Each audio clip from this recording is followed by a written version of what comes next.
Hi，大家好，又係 Patrick 同大家講金同埋銀啦。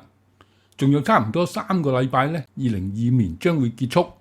今年黃金咧就升咗60%，白銀就升咗102%，鉑金咧就升咗84%。但美國國債咧就已經超過38兆美元。相信喺2026年咧，美國國債將會達到上限嘅41兆美元。咁大家關心嘅黃金、白銀喺2026年是否能夠繼續咁上升呢？今期我會睇下專家喺2026年對黃金、白銀嘅價格預測。事不宜遲，請大家細心欣賞金融穿梭。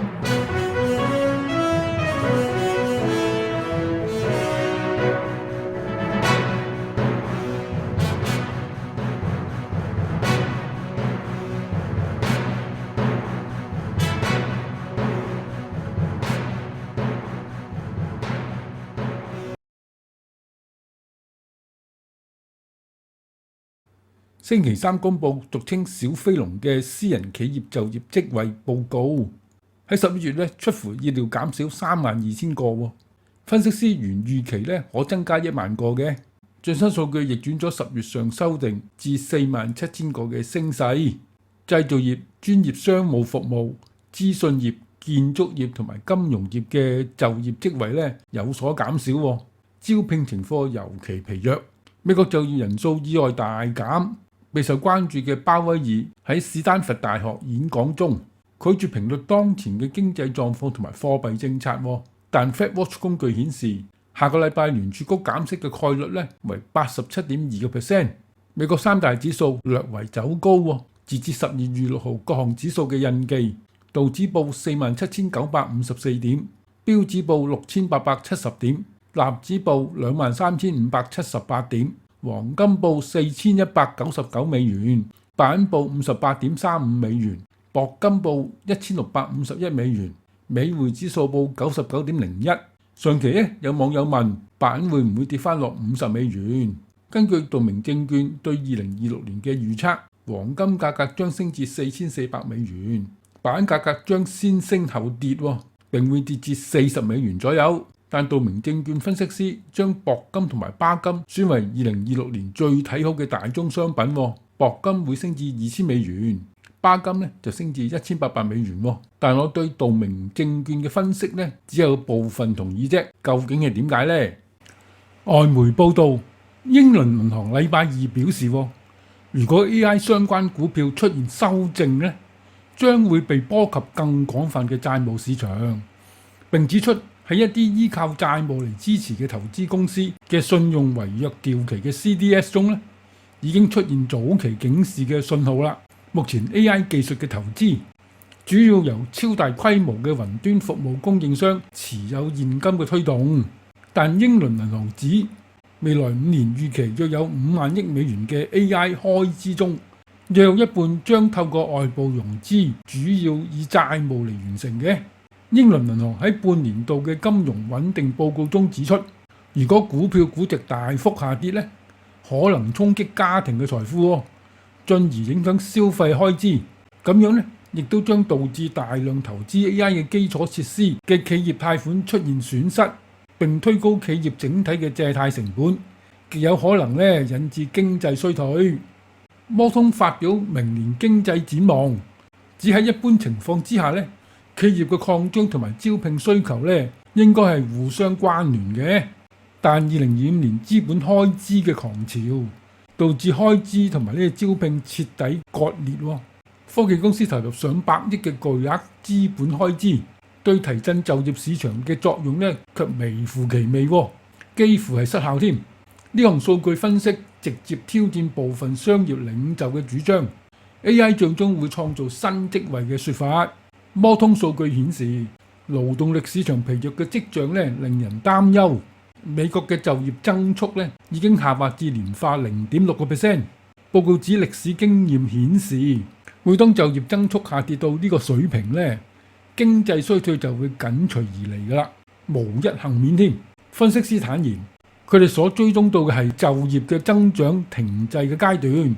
但資本開支卻在加快嘅經濟現象係極度反常嘅。報告強調喺過去60年，任何一次美國經濟擴張中都冇出現過呢種史無前例嘅背離喎。咁樣呢，大多數嘅分析師不得不大幅削減其基線嘅預測，因歷史嘅先例指向呢類嘅就業增速嘅墜落呢，最終或會導致呢個經濟衰退。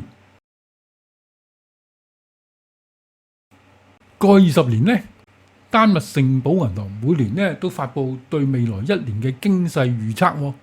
喺2025年預測估中咗2大趨勢喎，分別係美元貶值同埋英偉達嘅股價大升。回顧2025年，聖保嘅預言命中咗美國總統特朗普關稅同埋其措施導致美元貶值。結果今年以嚟咧，美元的確貶值咗8%，年內貶值嘅幅度咧，可能係2017年嚟咧最大嘅。另外估計 NVIDIA 嘅市值將變成蘋果公司嘅2倍，雖未至100%準確，但大方向咧估對咗嘅。至於未兌現嘅預測，有石油輸出國組織 OPEC 未解體，世界首個 3D 生物列印嘅心臟亦未成真。咁展望2026年啦，聖保嘅頭號經濟預言係量子電腦咧將飛速突破大多數數碼嘅標準，讓電子郵件、銀行轉賬、加密錢包同埋企業系統嘅加密安全嘅承諾，可能喺一夕之間崩潰，以致投資資金咧首先逃離呢個加密貨幣，然後恐懼擴散至傳統嘅金融業，銀行客戶紛紛提取存款轉去安全嘅資產，如白銀同埋黃金。金價咧將衝破1萬美元，贏家係用於確保實體備用系統嘅實體倉庫，製造咗破解不了嘅鎖嘅新型網絡資料安全公司，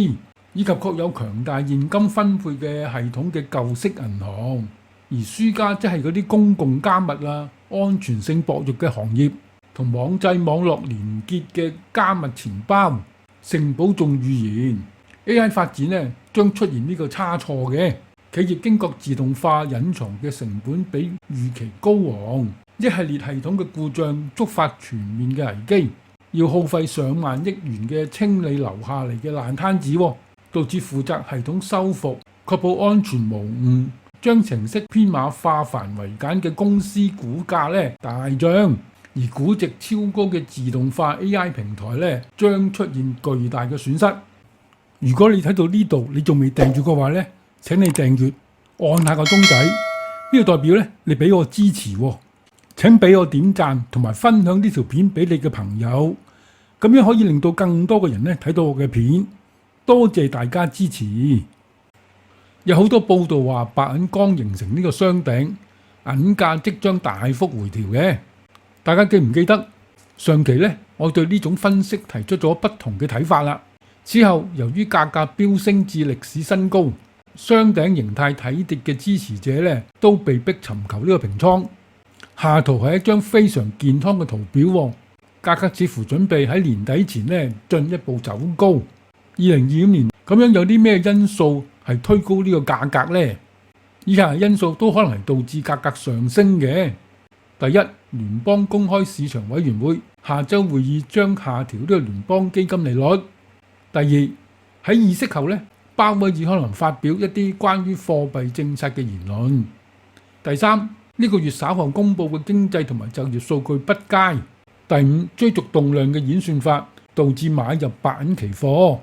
咁樣邊啲因素係冇推高呢個銀價嘅呢？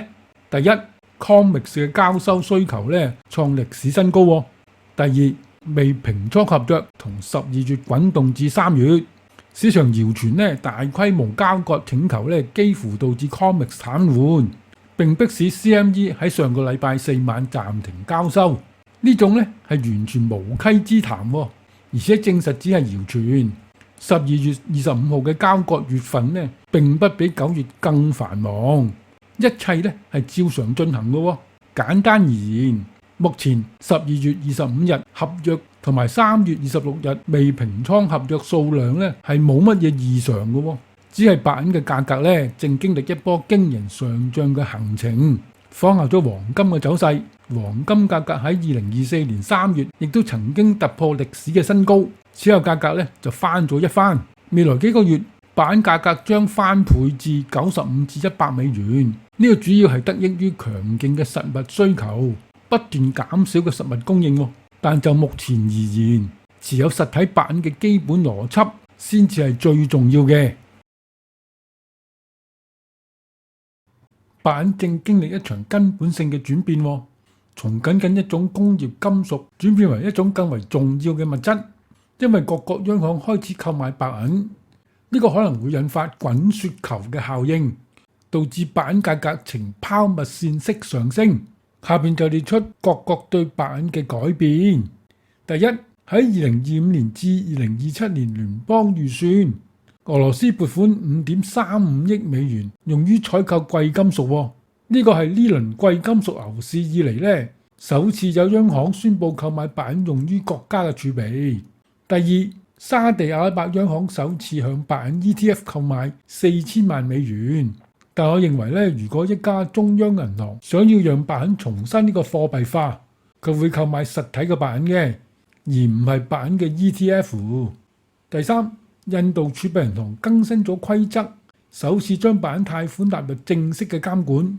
現在貸款可以以銀色、銀飾品同埋銀幣為抵押。儘管目前市場白銀同黃金比率約為75:1，但印度儲備銀行仍設定10:1嘅白銀同黃金嘅比率。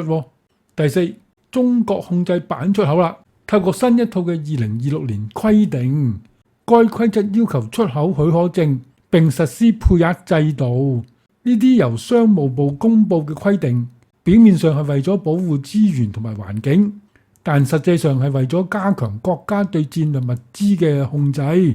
第五，美國內政部已喺2025年將白銀列為關鍵礦產清單，此舉凸顯白銀喺全球經濟中日益增長嘅戰略重要性。第六，澳洲在其為10年嘅關鍵礦產策略中，將白銀列為5種優先金屬之一。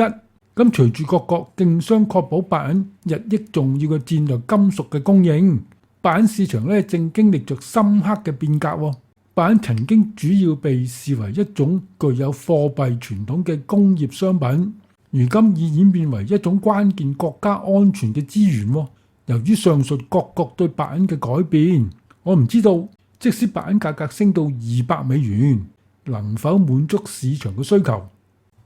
跟住落嚟嘅分析可能會令持有白銀嘅網友感到十分興奮。左圖顯示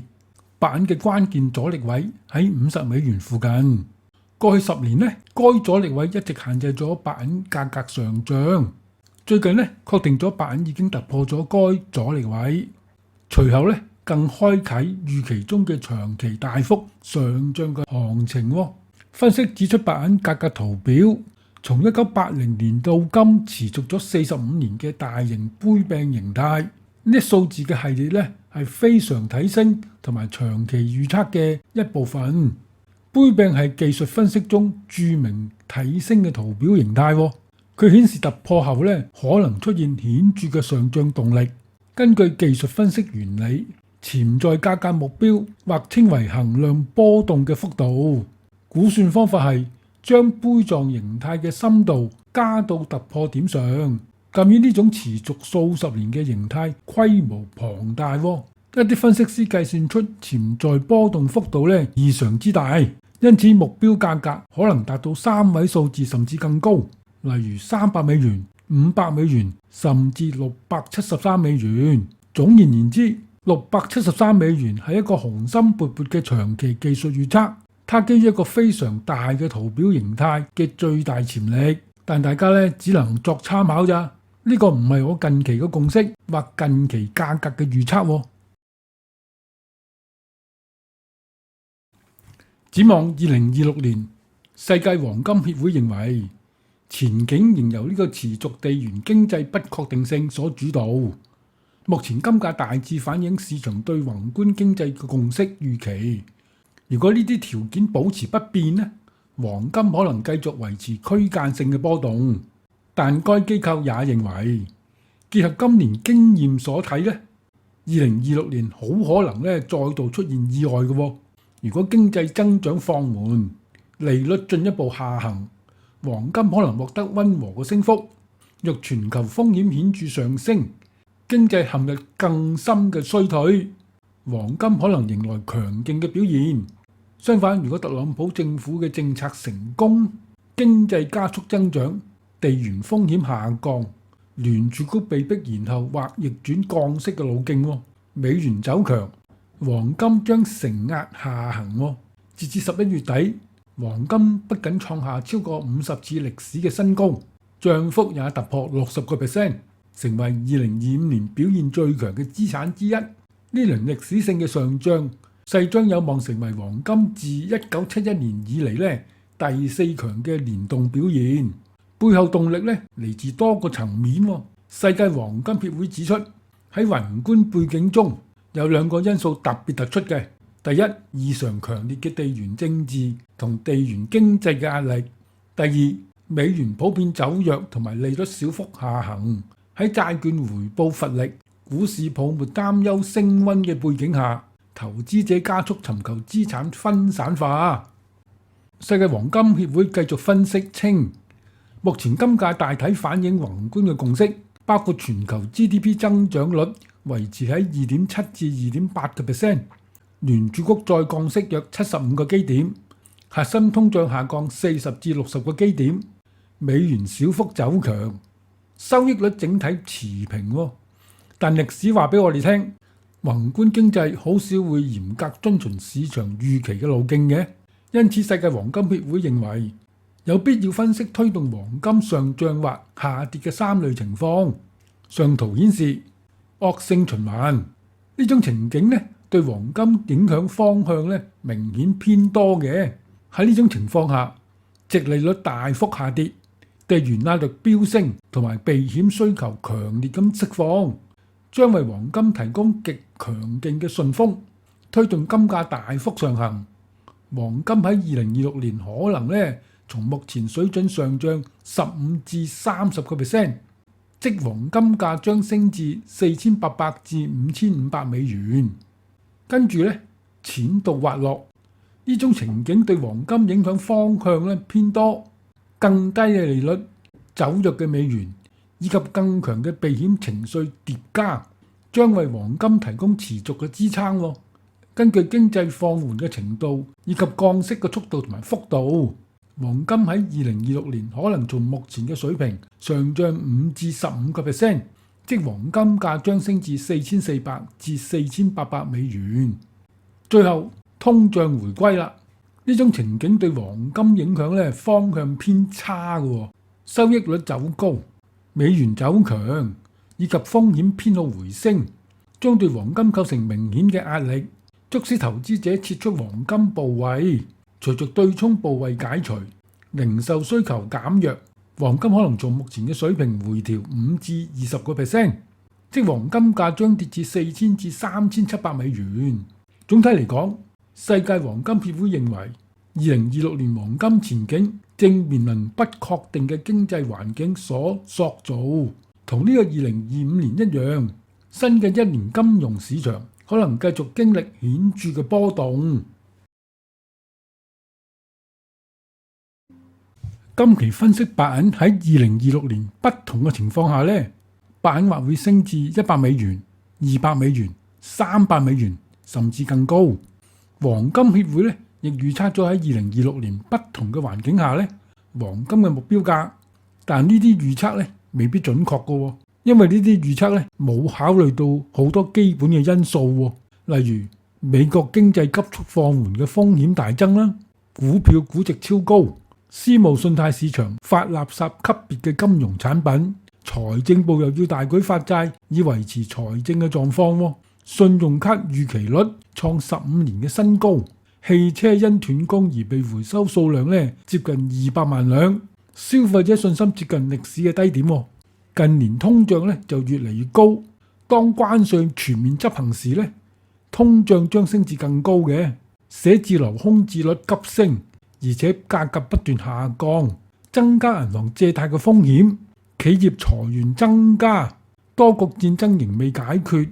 長債息口上升，國債不斷創新高，人工智能熱潮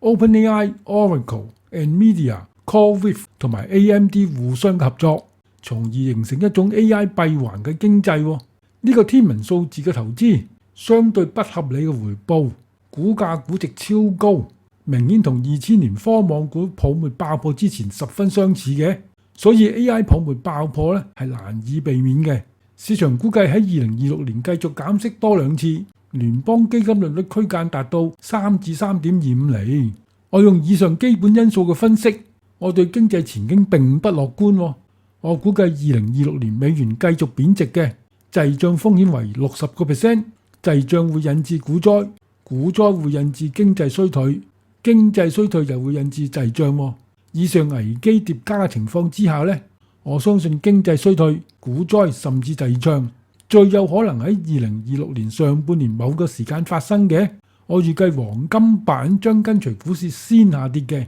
但黃金、白銀下跌只係短暫嘅，然後黃金、白銀就進入大牛市。我係根據2008年股災數據作推算嘅。我將呢集嘅連結放喺圖中嘅右上角同埋片尾，歡迎大家去睇下。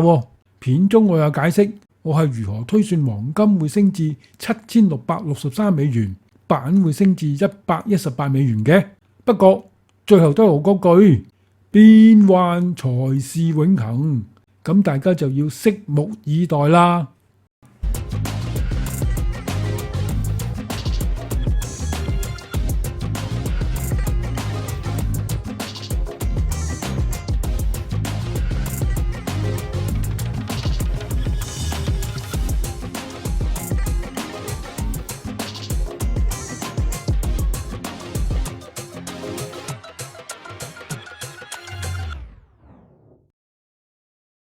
歡迎大家加入我嘅 Patreon 成為會員，我只會喺 Patreon 解答會員嘅投資問題。喺每一個視頻咧都設置有聲音版同埋冇廣告版。如果你睇到呢度你仲未訂閱嘅話咧，請你訂閱，因為你嘅訂閱咧係俾我做片好大嘅動力嚟嘅。請按下鐘仔給我點讚，歡迎大家留言，每一個留言咧我都會好仔細咁睇嘅。請睇廣告並將呢集咧分享俾你嘅朋友。多謝大家支持，下次再見，拜拜。